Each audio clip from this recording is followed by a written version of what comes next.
இன்னைக்காவது சீட்டுக்காரருக்கு 500 கொடுத்தே ஆகணும். அண்ணே அண்ணே இன்னைக்காவது காசு கொடுப்பீங்களா இல்லையா? இங்க பாருங்க, இன்னைக்கு இல்லையே சொல்லாதீங்க. முதலாளிக்கு நான் பதில் சொல்ல முடியாதுண்ணே. இன்னைக்கு அவங்க காசு கொடுத்துருங்க. அதான் நான் என்ன சொல்ல வரேன்னா, உனக்கு அறிவு இருக்கா இல்லையா? கொஞ்சம் பேச சொல்லுங்க. இந்த பேசுறதெல்லாம் தேவையில்ல. சோறு தான் திங்கிறியா, வேற ஏதாவது திங்கிறியா? எத்தனை நாள் வந்துட்டு போறது உனட்ட? இப்படி என்ன கேக்குறதா? என்ன ஓட்டல கேக்குறது?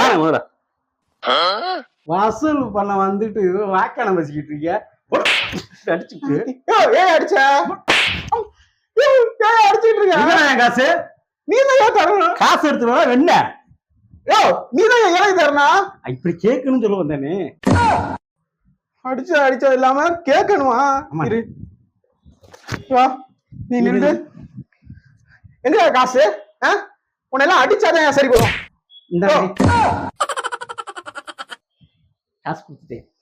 விளாடாதங்க போனேன். வேலை இருக்கு. அடுத்த வாட்டிக்கு வந்துக்கிறேன்.